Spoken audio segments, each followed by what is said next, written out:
Do you know that each and every one of us, we are born with some predestined risk or provision?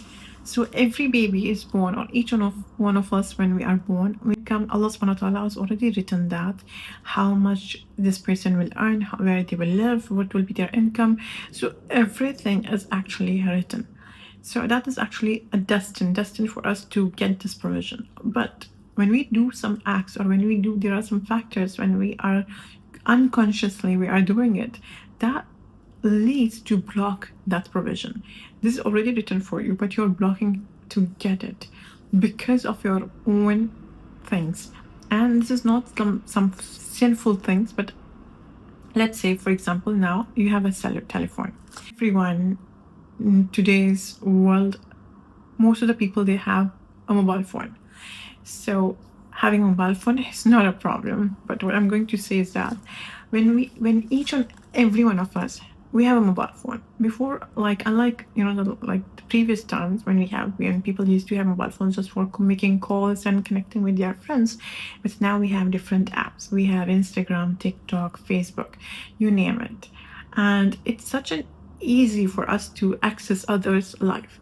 So we look at those bloggers, we look at those, people who have like big houses. They are showing us perfect couples. They are showing us perfect vacation. They're showing us everything that is perfect.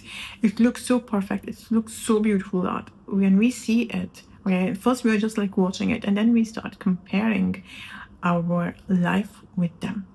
We start thinking that, oh, they are blessed. They have more.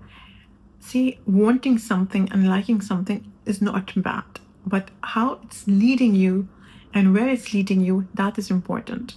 So when you start seeing something that you like, for example, some beautiful houses, beautiful cars, perfect vacation, whatever it is, then you start comparing. Comparing at a point is also fine, but comparing, the consequence of the comparing is so dangerous. Because when you start comparing, what's the next step? You start complaining. You start complaining about your life. Oh, I'm not getting, promoted. My salary is not increasing. I am stuck in this life. You start comparing. You start looking at your world and you start looking at their world. And now you feel the difference. Like, oh my God, I am so delayed, or I am so lacking. Then when we start comparing, it will lead us to complaining. So we just complain about our life. We just complain about our whatever we have. We complain about the things we don't have, and what we have, we are not happy and satisfied with them. Wanting more and improving more, that's something different. But here it is like you completely ignore what you have. So that will lead you to ungratefulness. We are not grateful for what we have.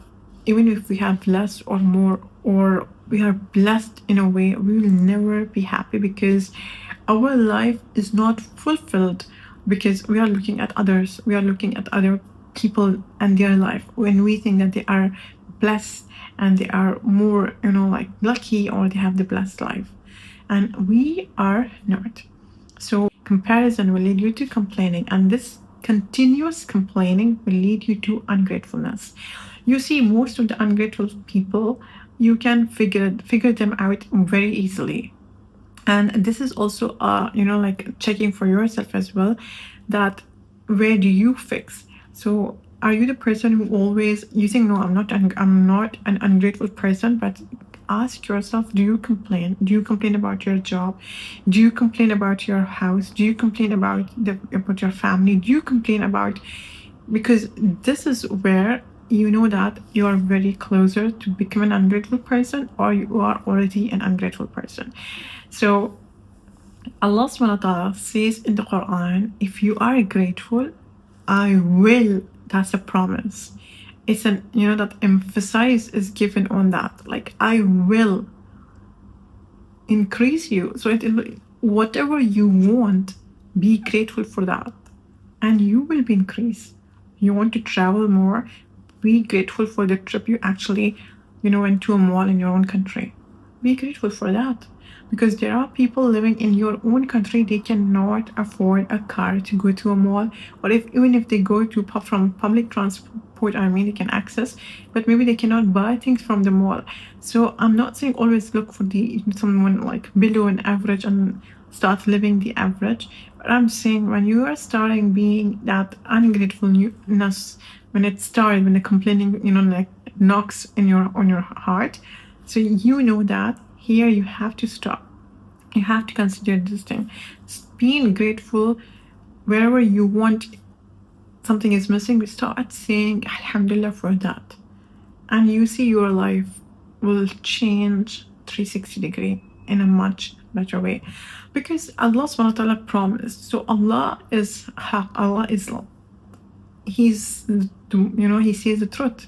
And He is promising you that when you are grateful, I'll give you more. So what's making you ungrateful here?